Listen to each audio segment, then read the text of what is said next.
tell my story and you come to your own conclusions.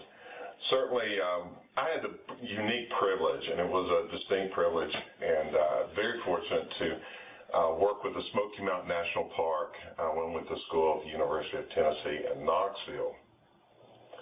And, you know, I did it for college credit, didn't get paid for it, and the Rangers kind of used us young legs and backs to do some work around the park, and the price was right because it cost them nothing, and we got certain privileges and certain things to do, you know, certain accesses to the park. It was really neat, you know, the Jeep trails and things whenever the Rangers needed us to go on a search and rescue or something along that effect. They trained us in the use of the radios, and, you know, it was just kind of a big boy kind of thing to do, and it was really cool for a college kid. I mean, I loved it. We backpacked hundreds of miles, and I know that park like the back of my hand, and it's such a beautiful country. If you've never been, definitely go. On this particular event, the Rangers called in a bunch of us young guys because they needed some legs on the ground. There was a search and rescue going on. A man and his son had when you go to the park, you backpack, you get a backcountry pass, which basically lets the Rangers know where you're going to be. So in case you come up missing or anything happens, then they can send in people to help you out. And so that's why they do that backcountry permit thing. This one particular gentleman had filled out his backcountry permit. We knew that he was supposed to be on Mount LeConte with his son. And Mount LeConte's one of the taller mountains in the Smokies. I think it's shorter than Clingman's Dome by just a few feet. This particular mountain is isolated, and there's only one way to get there, and that's backpack a minimum of 6 miles, and you have to go up in some trails a couple of thousand feet. So I believe that's right. But it's a long hike, and it's hard hike.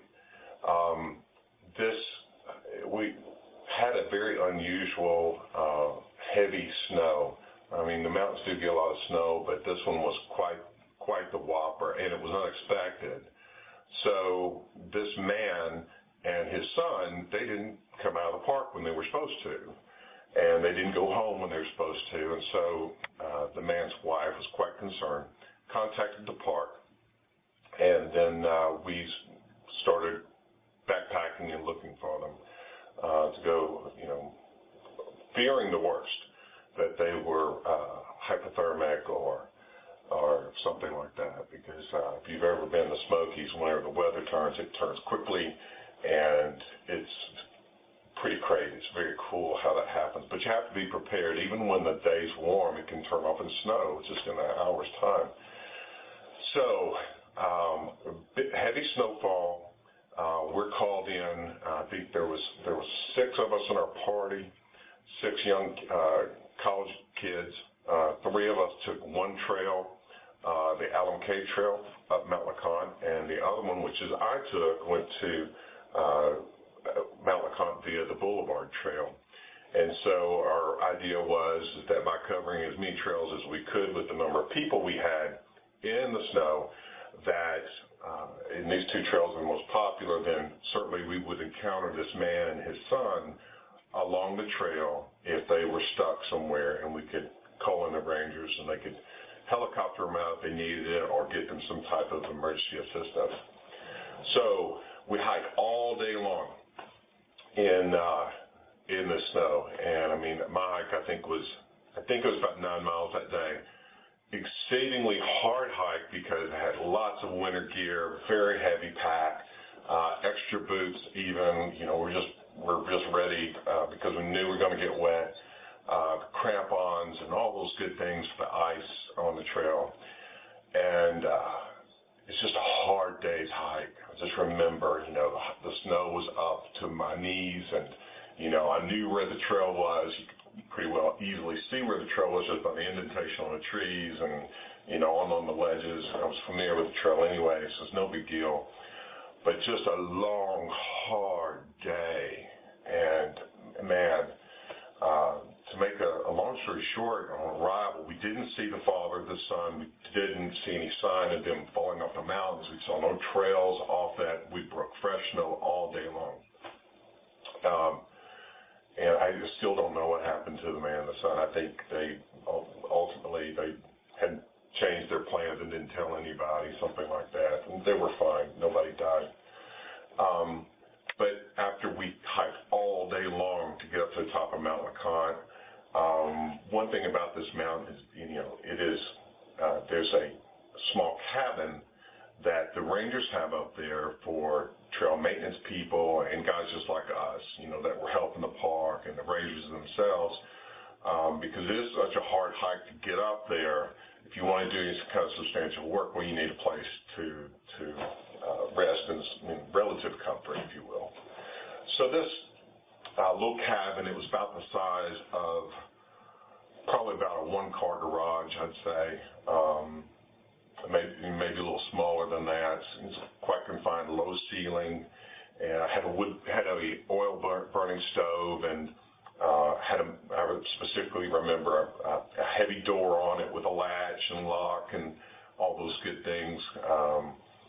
Screens over the windows to keep the bears out of the cabin, but just this cozy little worker's cabin.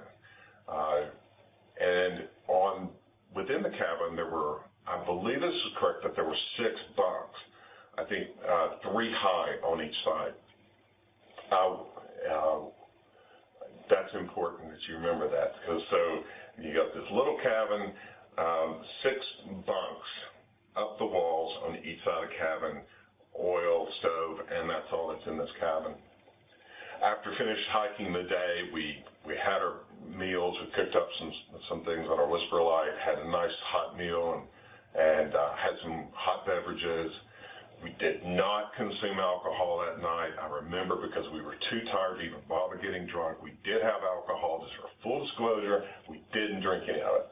We were not on drugs.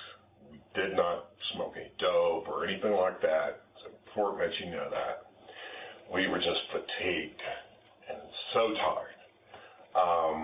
We were so glad to get warm in the cabin, get some of our clothes drying out again, and just really glad that the day was over with. After finishing our meal, we hit the racks, and the temperature that night, I think, got down to about 2 degrees. Wind was howling outside.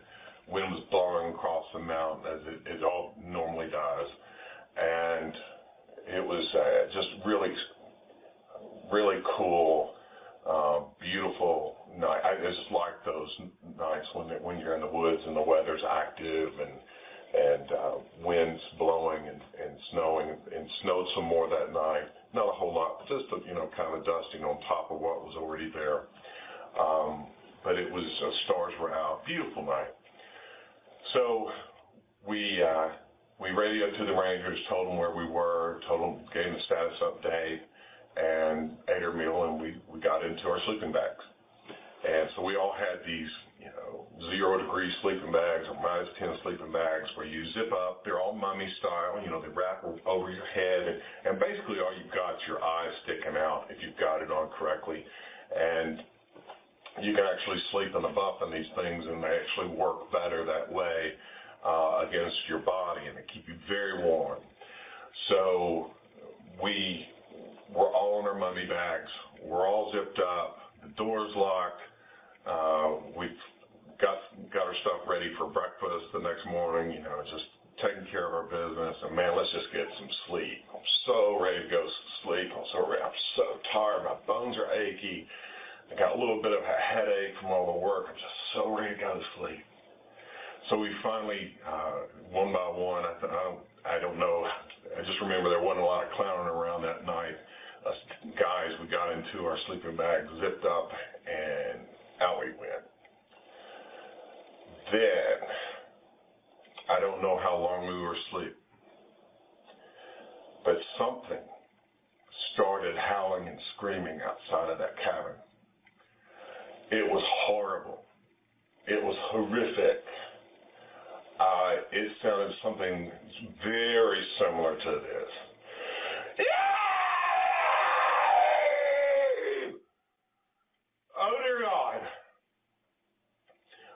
woke up, and something was screaming on the outside of this cabin. And it wasn't screaming a little. It was screaming a lot. Then, something started beating on the side of this cabin. I have a lot of experience with black bears. Black bears, they climb, they scratch, they'll pat and they'll hit. But they don't hit like this thing was hitting the side of this cabin. The door, I specifically remember the door flexing on the very top of the door, flexing in as this thing, whatever it was pounding on the outside of the door. I'm looking out of my mummy bag to my buddy who's directly across in another bunk. I think I was on the third bunk high. I'm looking across, and he's looking at me. And here's where it's interesting for me. You think that, 6 tough former football players, in shape, full of, manhood, testosterone, we can do anything. You think those guys like that, we would zip that sleeping bag and, grabbed our weapons and let's, kick its ass, whatever it is, if it breaks that door and I'm killing it, oh, no. When you have true fear, you freeze. You freeze. I remember the distinct feeling of being so helpless in that sleeping bag and knowing that if whatever it was that was beating on that door came inside, that it was just going to kill us. Because I couldn't even vocalize to my friends anything. In fact, all of us were awake. All of us were looking at each other. None of us said a word, and none of us moved. I found that fascinating, but I still remember that fear. This thing was raising hell outside of our cabin. And the beating on the door, I specifically remember just kind of like a rumbling, just like, and then it was gone. The cabin returned to stone cold silence. Nobody said a word. Somehow, I remember going back to sleep, and I'm sure we were just so tired and fatigued.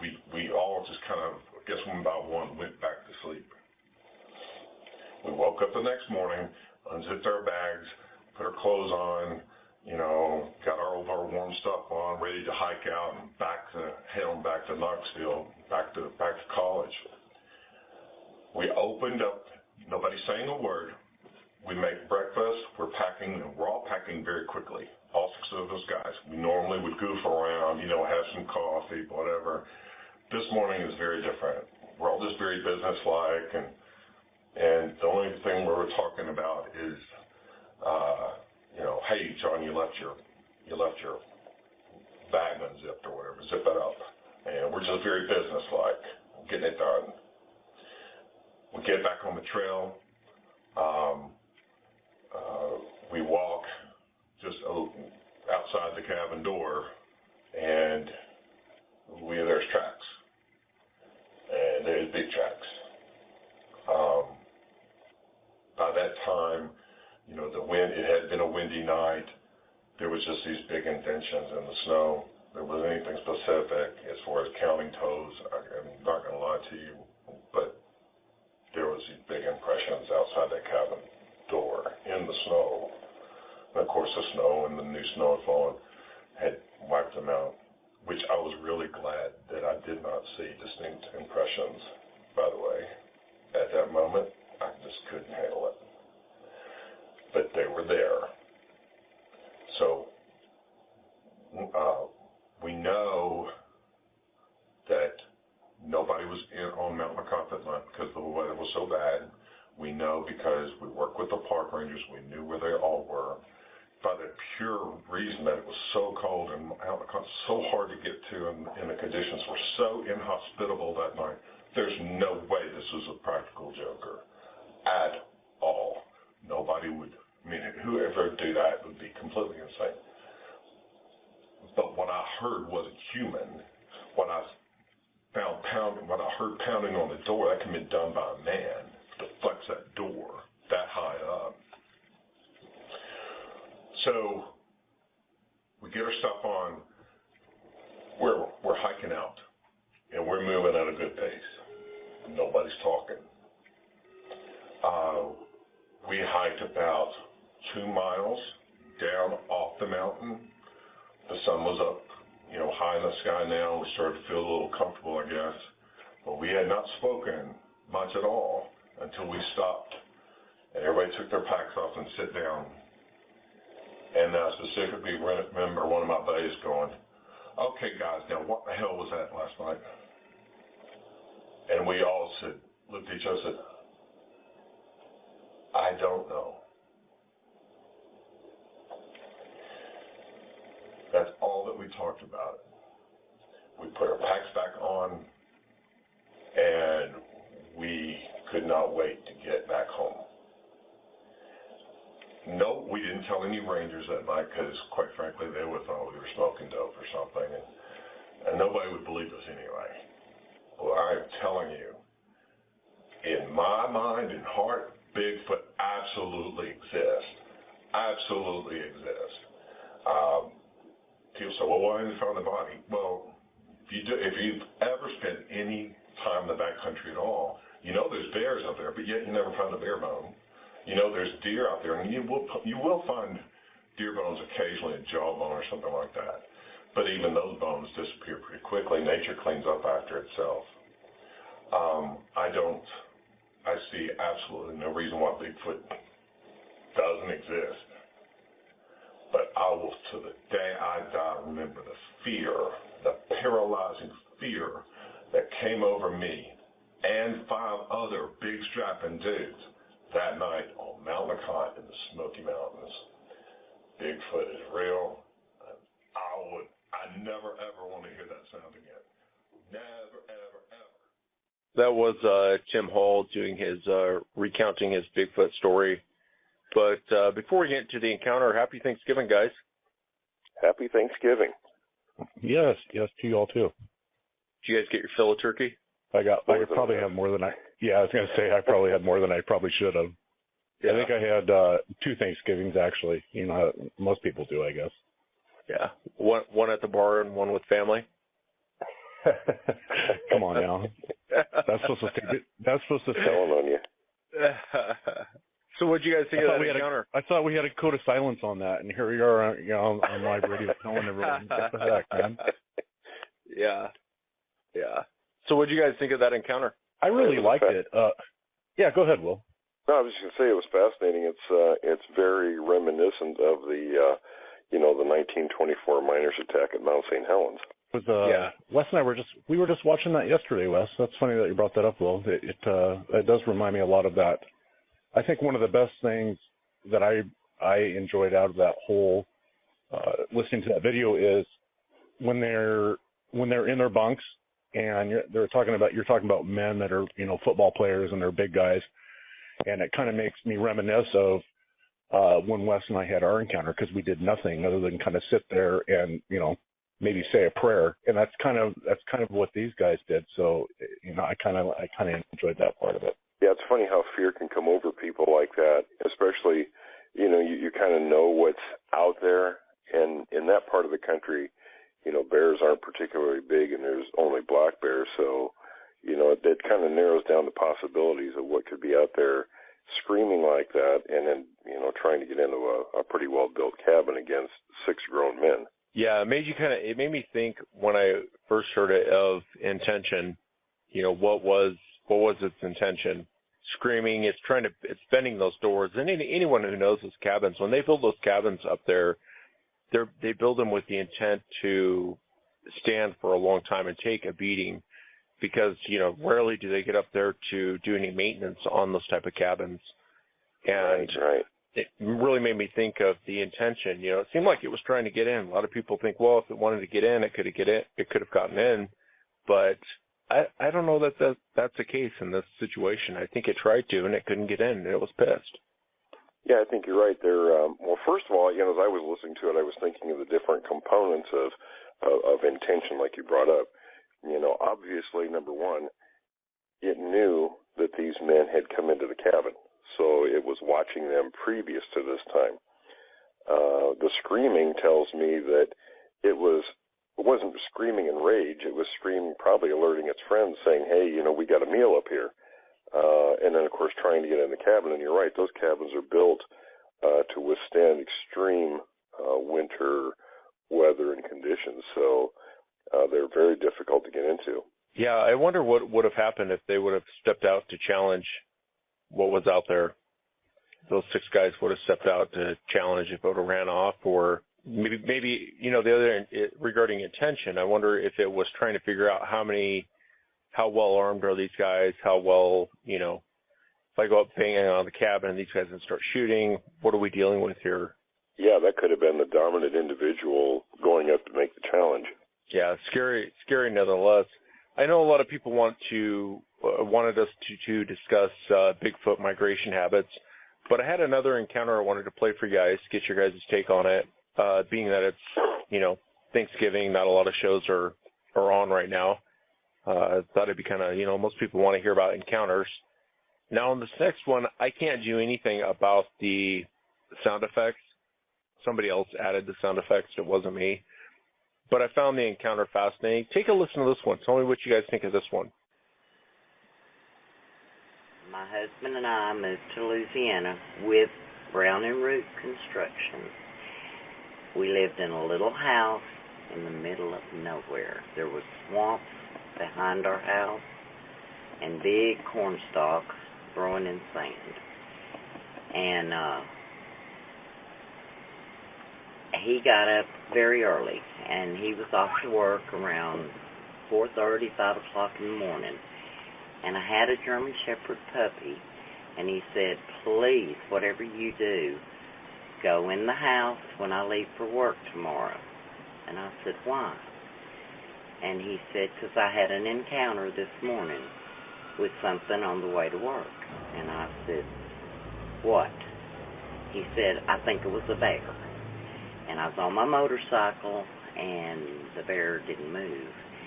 And I said, "Well, a bear is scared of sound. It would have ran." He said, "Well, I don't know what it was, but I hiked my motorcycle up fast as it would go and went under its arm, kind of sideways on the motorcycle. And it scratched all up my back." And he was white as a ghost, so I knew he told me the truth. So I said, okay, so I'm sitting on my porch, and I'm drinking my coffee about 4:30 in the morning. And we burned our garbage in a big barrel behind the house. And I heard this noise. So I went back there with the dog to check to see what it was. And it was humongous. It had to be 9 foot tall. Brown hair just swaying it was moonlight. And I didn't know what to do. I just froze. And the dog started barking, trying to go to it. The dog was on a leash. And I said, come on, dog, we're going back in the house. And the thing come up out of getting the garbage out of the can and screamed this most awful, bloody scream. His eyes had to be that big. It was the scariest thing I think I've ever encountered. And I thought it was going to get me, so I ran in the house. Then I realized we had an attic fan. Every window in the house was open. Checked on my kids. They were fine. Went to my bedroom. I had just got my phone the day before. And Ronnie had guns. He always has guns. So I laid the shotgun, on my bed. And I picked the phone up, and my friend lived 12 miles from the house. And I called her and I said, you need to get up here. There's something outside my window walking back and forth, and all I can see is legs with hair just waving in the wind. And she said, okay, I'll be right there. Well, when she pulled up in her van, I guess it was loud, and the thing went away. And I actually thought it was going to come in and kill me. I didn't know what it was going to do. So I wasn't too upset because it had left, and she stayed with me all day. Well, later in the day, I had my TV on, and it said they had spotted Sasquatch, and it was right behind my house where they had spotted it. Mm-mm-mm. So when Ronnie came in from work, I said, screw it living here. I'm moving back to Arkansas. I'm not living with boogers. I'm just not. Because Boogers. they had rats. Well, that was what I called it. They had rats as big as dogs there. I saw one. Its teeth were that long. And it was sitting out in the chicken house, but there wasn't any chickens in the yard. No wonder it wouldn't have survived. But that was my encounter, and the scratches on his back, I knew he didn't lie about it, because he's not scared of anything. And he said, okay, let's move back. And I wouldn't wish that on anybody. I don't know that it was going to hurt me, but I don't know that it wasn't. Mm-hmm. I just know, had it have tried to come in that window, I would have shot it. Mm-hmm. Or had a heart attack one, but probably shot it. So what part of Louisiana was this? It was in northern Louisiana in a place called Hall Summit, which is right outside of Coshado. And he worked in Shreveport, so he had to drive through these swamps to get to work. Well, he was non-union. They had unions. They burnt the bridge, so he had to go a long way around. And I was just petrified because he was gone all that time, working. And I was there by myself with 3 kids in the middle of nowhere. Yes, I had a car until that happened. And he said, I'm leaving the motorcycle and I'm taking the car. I said, what am I supposed to do? I can't put 3 kids on a motorcycle and get up and go. And he said, well, you just stay in the house and keep the doors locked. Mm-hmm. That was not a fun day. Wow. And shortly after that, it might have been a week, we moved back to Arkansas.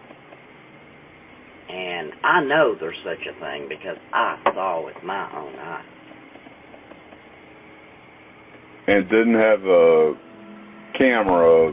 Didn't have anything. Didn't have anything didn't to know document it was going to it, happen yeah. even. Sure. And my son was always going hunting out behind my house.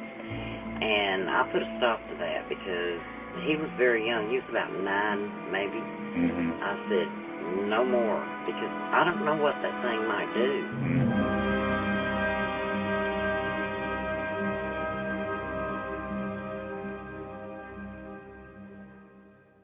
Yeah, there's not much I can do about the sound effects. I was trying to find the one without the sound effects, but the lady's encounter I thought was interesting. I mean, she lives like in the middle of nowhere, and they've seen bears, they've seen all the wildlife in that area, and it makes me wonder about what this thing's intentions were. What did you guys think about that encounter? Well, it's very similar to a lot of other stories I've heard from that part of the country. I'm doing some work with skunk ape researchers in that part of the country for a book, and they get some pretty creepy stories in that region. But what is what kind of creepy stories are you getting from that, Will? Well, the behavior, of course, that's consistent behavior even with the Sasquatch here, coming up, digging in trash, things like that. If you go back even to films like, the original Legend of Boggy Creek, which really isn't geographically that far from where she lives, there were people who were mauled. There were people, where the things would come up, look into the windows. They would do very aggressive type behaviors. One gentleman I've been talking to, he lives in Georgia now, but he was telling me there were some stories through his research in the Carolinas, and I don't remember what time period, but where these things, or one of these things was coming, it was following the creeks around this community, and it was killing livestock and other animals just for the sheer pleasure of killing. It wasn't eating, and it was biting them, through the back of their neck, severing their spinal columns and doing some very grotesque things. So I seem to come across more and more of these stories with this kind of a flavor to them. So it's very interesting, and it's very similar to other things I've heard about that region. Now, before we get into the migration habits, there's one encounter I'd like you to listen to, Will. It's one we've played on the show before. It's a guy from Texas that claims to have shot 2 of them. And basically, to line the story up, himself, it was he and 3 buddies, and they're all Vietnam War vets coming back from the war. And they had basically went out hunting. And while out hunting, they had made their living off of hunting. They had made their money off of, bear skin, cougar skin, and also taking care of these pests that were upsetting these local farmers in the area. And he claims to have shot 2 of them. I'm kind of curious to see what you think about this one. Okay. Oh, yeah, we're using spotlights off the roof of the pickup. We're using 500-watt halogen bulbs. It would light up anything from within a half a mile. You can see where you're standing, see the ground good. The thing about it is, after you hunted as much as we did, you could tell by looking at a set of eyes what they were. Mm-hmm. If they were a cow, they were wide apart and they were red. If they were a coyote, they were mirror and they were more blue-red. I mean, it just, after a period of time, Art, you knew what, you could look in that scope and you knew what was there. It was just that way. I mean, but anyway, we come around this bend and come up over this rise, and there was a wheat field out in front of us, and just before we crossed this creek, and it was a valley down in there, and it's probably, I'd say it's has wheat land right there, and it's probably a quarter mile or so wide from that road to the creek. And it's probably about a mile long. It runs alongside that creek, and it's flat and has fit. And we come around this bend and up and over a little hill and dropped into this valley. Well, just as we dropped into this valley, our lights picked up a set of eyes. I hit the brakes. I was driving, and Bird Dog, he come out on the side. He had a 300 Weatherby Magnum. And he come across the top. I said, what you got? And he says, I don't know. That ain't something I ever seen before. Well, it just sat there. The reddest eyes I've ever seen in my life. Really? Under those lights. Okay. It was something we knew it wasn't a deer because of the eyes, and I could see whatever it was crouching. Bird Dog, he got out and leaned over the hood of the pickup where you could get him a good shot. And Jim, he come up over the top of the cab, and I don't even remember what kind of, I think he was using the 270, I don't remember for sure. But he lined up over the cab, and I was sitting there, and we just had both these spotlights on this varmint there. And I said, I don't know what it is, and they don't either. And I said, well, it sure ain't nothing we know about it, let's take it. And all 3 of us fired at the same time. And all of a sudden, this thing got up, and it must have been 7, 8 foot tall at least. I don't know. Scared the heck out of us. Started running, and well, we all loaded, and we fired again. We knocked it down again. And then it run, I guess, it was probably 100, maybe 150 yards from the point we fired the first time till it hit the fence and went into that creek. And we knocked it down. It's probably 25, 30 yards from the fence. And just as it was crossing the creek, we hit it again. Now, was it running on 4 legs or 2? It was running on 2 legs, just like a human being. And I mean, it was... Right, so it was running on 2 legs. It's right. Something you've never seen before, but you 3 guys cut down on it. Well, we had done shot, and we did not know what it was. It was hunched over. It really wasn't using its front legs, I mean, its arms, as much as it was. It wasn't standing up straight. We still thought it was, what I thought it was at first, to be honest with you, was a bear. Yeah. And that's why we fired. You guys are all non-vets, right? Right. And so you've had night combat, I'm sure. Right. Okay, so you have something getting up on two legs and running away, and you still cut down on it. Okay, I have the picture. Go ahead, please. Okay. But like I said, I originally thought it was a bear. Mm-hmm. I had no idea. We had done fired on it at the point in time that it was sitting out there. And once we fired, I don't know, I guess we just got a little bit gung-ho and kept shooting. But anyway, the second time we shot it, it went over the fence. Well, we went and looked, and at this point in time, we were all getting scared because we thought, well, maybe this wasn't an animal. Right. So, like I say, it was probably 3, 4, 5 in the morning, so we decided to drive around a while. About 5:36, we went back over there, and we drove up there, and we went down, and we seen blood. So, we seen some tracks, looked like a human foot, and to be honest with you, I thought, well, now we done shot a human. Mm-hmm. Now I'm getting scared. So we go on up and start following these tracks, and the creek runs from this point probably 50, 75 yards east, and then it turns back south some. Well, these tracks are going down the creek, and they come out, and they went straight on east from where the creek turned back south. About another 25, 30 yards, there was a plum thicket. And we were walking there, and we heard something in that plum thicket. I mean, it was a growl type sound. So I got elected. I had a 44 Magnum pistol. I climbed into the plum thickets, and I got in, probably 20 feet at the most. This thing come up at me. I mean, it couldn't have been over, I'd say, 6 or 7 feet from me. I didn't even see it until it was there. And it raised up. I'm basically on my all fours in a crawl position, and I just brought my 44 up, and I started popping shells. And the first one I hit, the first one hit it, I was just aiming right at the chest, that brownish red hair. It had hair on the face, completely covering the face.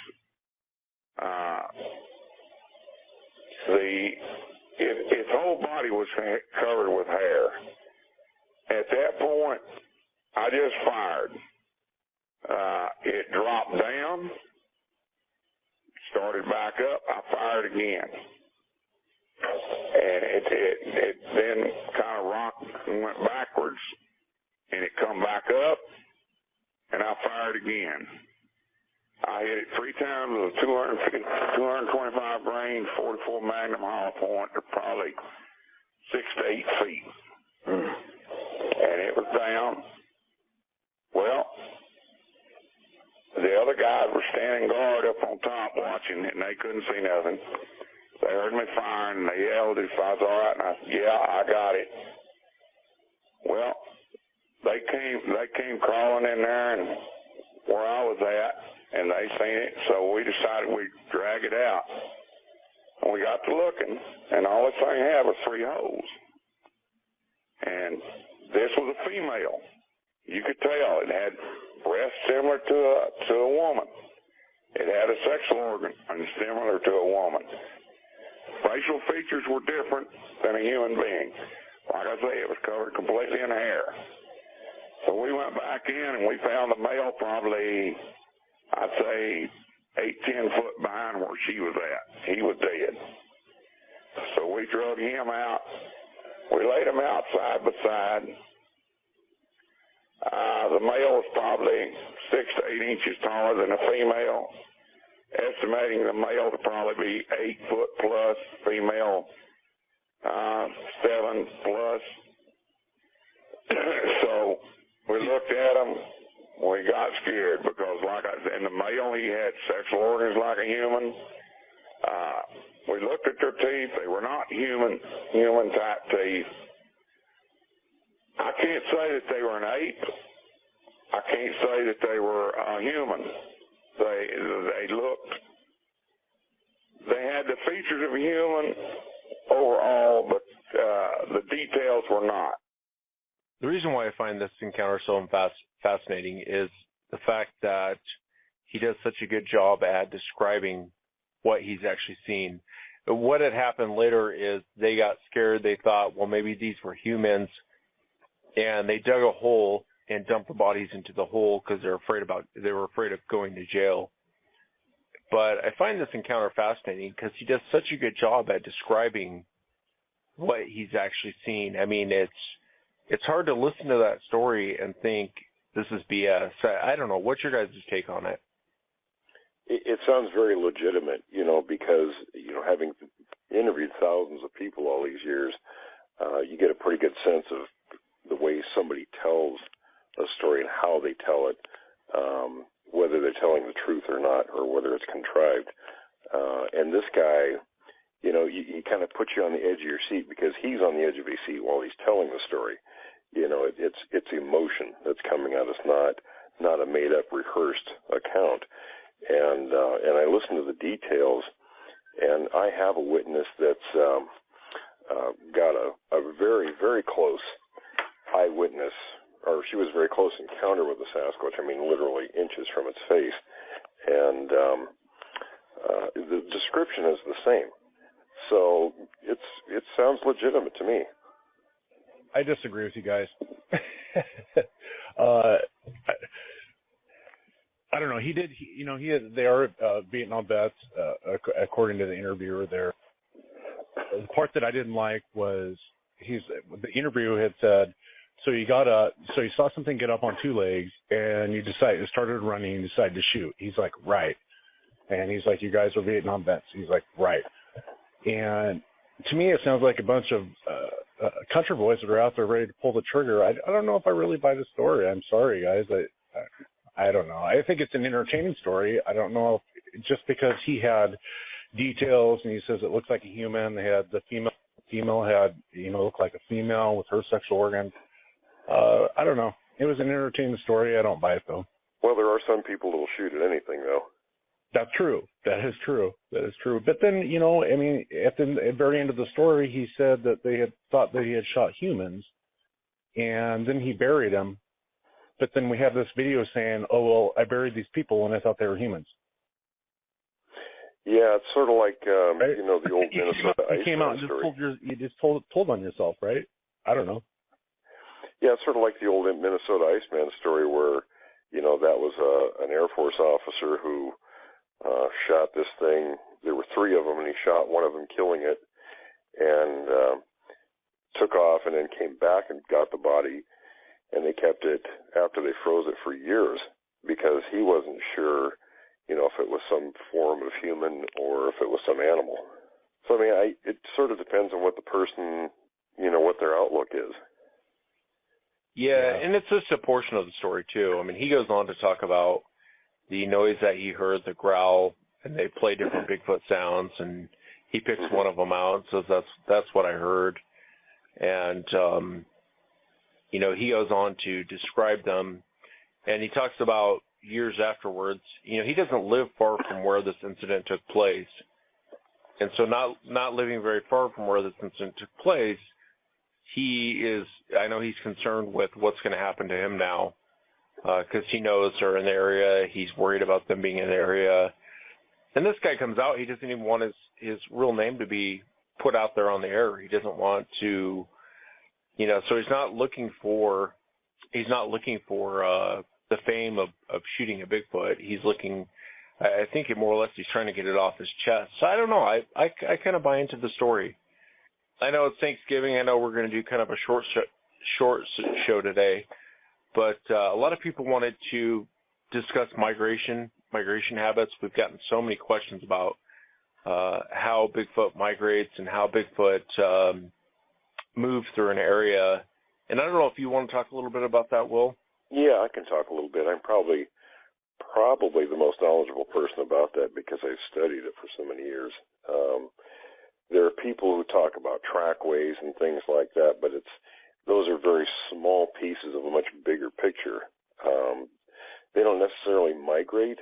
What they're doing is they're moving through a range, and all the ranges for each, and I'm saying a group because a group occupies a range, even though they're seen most of the time as individuals. They forage and feed solitarily, but they're actually part of groups that are normally 4 to 6 individuals in a group, and they occupy ranges that can be, literally hundreds of square miles. How they move throughout those ranges are different, depending on the terrain and where the food is and such, but they'll move and they change their, and this goes back to the part where, people often ask, why are they so hard to find? And that's a complex question. It's actually a two-part. Number one, they're staying away from threats, which we pose probably the biggest threat to them. And secondly, where the food is. So as they're moving through their range, they will change different portions of that range, what I call feeding routes, and they'll change those each time they come through an area. And it's not uncommon for a primate to do that. Gorillas do it. They'll move through their ranges and they change their little areas where they're currently feeding, from one year to the next and so on. And they may not come back to the same area for years or ever, depending on what sort of threats are in that area to them. And so it's an emerging picture that I'm working on with this. Will, I actually have a question, and Wes, you too, and see what how if it's not hunting season and you go out in the woods, you see deer and you see elk and you see lots of different animals. Come hunting season, all of a sudden they all disappear. You got men out there with a gun, I understand that, and they're all hiding. But do you think, Will, that Bigfoot, part of their migration is, and you kind of touched on it, part of their migration is due to the amount of food, man being out there, and the reason why I ask that is because we don't hear with all the people that I've interviewed, people that I've talked to, you don't hear a lot of hunter stories out there about hunters seeing Bigfoot. You hear about the everyday guy that's out there just in the middle of the woods, either watching birds, taking pictures or whatever, coming upon a Bigfoot. So do you think that part of their migration habits could also be based on man? And when we decide when our hunting schedule is put into place, do you think that might have something to do with it? Surprisingly, hunters will rarely talk about their stories. I've talked to quite a few of them over the years, and they sort of grudgingly will come out with the stories. And the Sasquatch actually is out pretty much whenever they want to be. I've talked to quite a few hunters that have encountered him and shot at him. One guy, for instance, and this was when I first moved to the Vancouver area back in the mid-'80s, and my girlfriend and her kids and I were out up on the Washougal River when there was snow on the ground playing in the snow, and I had my camera, and there was another family nearby, and the gentleman of that family walks over and he says, "Getting any good pictures?" And I sort of grinned and I said, "Well, I hope so." And then I told him what I was doing, because I had seen Sasquatch tracks up there in the snow right before that time period. And he says, "I've never told anybody this story." He says, "But we were up here hunting about 17 years ago. And there were, 6 or 7 of them in their camp around their fire one night, talking about the day's hunt. And this enormous thing come walking up out of the darkness and stood at the edge of the firelight, just staring at them. And it was, as we talked, it was the same Sasquatch that I saw in that area just a few months prior to that time. So his wife walked up and she overheard us talking about this. And he said, he told me the story that it stood there for a few moments, just kind of stared at him, and then it turned around and walked away. It didn't do anything. And she says, "You never told me that story." And he says, "Well, I thought you would think I was crazy." And that's usually the way it goes with hunters. They're a little bit different outlook, I think, than a lot of people who encounter a Sasquatch, that would come out and tell it. A lot of hunters won't say anything. Yeah, I agree with you. You've talked to hunters at the gym, remember? They were telling you about something that happened out in Tucson. Mhm. Yeah, I did. I was at the gym one evening, and I was talking to a gentleman there, and we were done working out, and we were sitting in the sauna there, and they started having a discussion about Bigfoot and about something that happened to them up in the Susan, and it completely freaked them out. It was the same type of thing, Will, that you were talking about. They were done with the hunt for the day, and they were sitting around the campfire, and they were kind of having a discussion about the day's hunt. And it was funny because it was a group of individuals that they hung out. They were at the gym working out together. They hunt together. It was some guys that were friends, and it was funny because they kind of opened up. Once one said something, then the other one would say something, and then the other one. And there was a group of 4 of them. And I actually thought about having them on the show at one point, but it was kind of funny. Yeah, they don't talk a lot about what their day's hunt, what happened and whatnot. Yeah, you sort of have to go find hunters, and then earn their trust to get them to tell you their stories if they have them. Yeah, it's kind of like asking a guy where his fishing spot is. He'll never tell you, but he'll tell you about how many fish he caught. Exactly right. Yeah. So, yeah, I thought it was really interesting, and I do have the guy's number. Maybe I'll give him a call, and we can have him on one of these times and kind of pick his brain on exactly what happened. So there's a lot of things happening here in the Pacific Northwest, and I know for sure that Wes and I and you, Will, we've seen things, and there's other people out there that I've talked to that there's a lot of things going on, and it's interesting to hear the different stories. Yeah, it's a lot more than most people think. Yeah, I was trying to upload another encounter story before the show started. I didn't have enough time, though, to upload it. But it's kind of interesting when you hear some of the different encounter stories. You can kind of get a sense of behavior on what you're dealing with, and a sense of temperament. When you listen to them, whether you believe the stories or not. It's funny. They all kind of have the same ring of truth in my mind. That's right. And the more of those stories you hear, the quicker you can tell, and it's not the Harry and Henderson's type behaviors, and it's not the going out and offering a sweet potato or something, trying to have some sort of a friendly gesture. They're probably going to eat you. Yeah, that's the impression you get when you listen to a lot of these encounter stories, that it's not going to be a fun encounter. It's not going to be a hand-holding type encounter with these creatures. It seems like it has a ring of truth no matter what state you're talking about. I know us being out in the Pacific Northwest, we deal with a certain kind, but it seems like no matter what, I mean, the lady's talking in Louisiana, that other gentleman that had the shooting story was in Texas. I thought you'd like the red eye shine there on that, Woody, where he's talking about the biggest red eyes you'd ever seen. Yeah, I did like that. Another thing that kind of came to my mind was I have a few friends that they go hunting all the time every year, and one of the spots that they do hunt is up there in the Puget Sound area, and they had heard they didn't actually have a encounter or like actually see anything, but they heard some noises, and these guys have been hunting since they were kids. They were raised in hunting. And that's right up there in the Puget Sound on Whidbey Island, and that's not too far from us either. And I thought that was a really interesting. Will, have you heard anything out there in that area at all? Well, I grew up in the Puget Sound area and lived there many, many years. Just about 30 miles south of Mount Rainier or Seattle. I'm sorry, and hunted near Mount Rainier in those areas. And I have heard quite a few stories. People send me things. Either when they're hunting or just in those areas. Yeah, I can go on for hours talking about some of the things I've heard up there and seen. But yeah, there are plenty of things that go on up in that area. In fact, Pierce County is probably one of the most, or at least in the past, has been one of the most prolific areas of activity anywhere.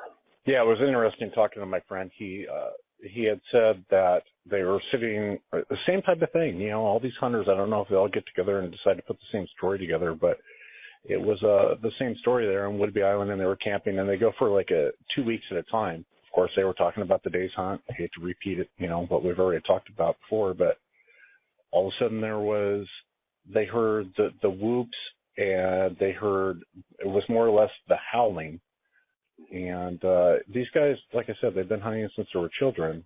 Some of the best encounter. I almost take it as military. You're familiar with military, Will, and I kind of think the same way as far as they've been in the woods all their life.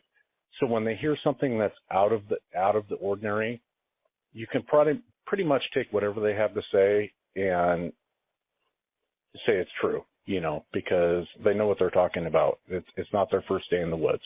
Right, and I can identify with that, having, I think from about the age of 4 or 5, my dad taking me out to make sure that I knew, not only to keep within sight of the adults, but what I was doing out in the woods, because we lived outside of a town out on 40 acres of pretty much wilderness area, and, went hunting with them so I could learn about rifles and animals and things.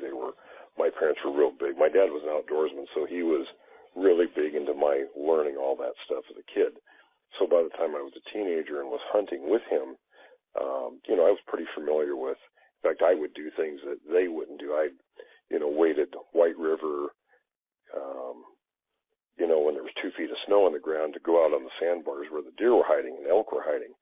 And so when I, had my first encounter with Sasquatches, it totally blew my mind because I thought I knew everything that was out there. Did you guys see that new night vision picture that was taken for the Olympic project? I haven't seen it, but I've heard about it. Yeah, it's supposed to show a Sasquatch in the picture, but it made me think of did you hear about the night vision coming to smartphones? It's an attachment you can put on your smartphone, and it creates, it's a night vision camera that, I think it's just the Android phone at this point, but it's an attachment you can put on, and as you're walking through the forest, it'll send back an actual night vision image from your smartphone as you're walking around, which is kind of a cool idea. I just, night vision just doesn't do it for me. When I see something in night vision, it's just real. I guess maybe I've just never seen a really good night vision picture, but I found it interesting that technology is starting to move forward to where we can actually use it on our smartphones now, this night vision camera attachment. But like I said, night vision doesn't do a whole lot for me. The pictures in night vision are questionable at best, I think. One thing I remember that Rene DeHinden used to tell me many, many times over the years, we talk about the Patterson film because that's, he owned part of that. And he says, as good as that film was for the time period, and it's still pretty good, broad daylight, fairly close up, he says we could have 10 pictures or films, 100 or 1,000, and people aren't going to believe it any more than they did the first one, which is true because there's always going to be, people who are going to say, well, that's fake or whatever. So to me, the night vision things are interesting, but it doesn't really move the issue any more forward than it already is. I agree with you. I agree with you 100%. It just doesn't. I think it's interesting. I think it's, anecdotal. I put it in the same category as like people's Bigfoot stories, but as far as providing any sort of evidence, it falls pretty short. But and that's not to knock people out there doing it, like the Olympic project. It's cool that they got it, but it's not really helping us, move the subject forward and get it out in the limelight. But I didn't have a whole lot of other things for you fellas. I had those encounters. I know a lot of people don't have shows this week, and I wanted to give the audience a show. I hope everyone enjoyed the encounter stories. Now, what do you guys think about having, I mentioned a friend of mine, Rebecca Butello, she grew up in the same area that I did at the same time. And she's the one I mentioned, and I don't tell you, Woody, but I was telling Wes that she was, this is back around the same time I had my first encounter with these two, and she lived just a couple miles from where I did. She was standing in broad daylight with her back to this big plate glass window, and her mother, she was talking to her mother, and her mother was facing her, of course, and all of a sudden she turned, I think she said she turned pale and sort of pointed, so she turned around, and here is this Sasquatch inches from the glass on the other side of her. So she was, within a foot of looking this thing in the face, and had a couple of other encounters in that area. But she's willing to come on the show if you guys think that might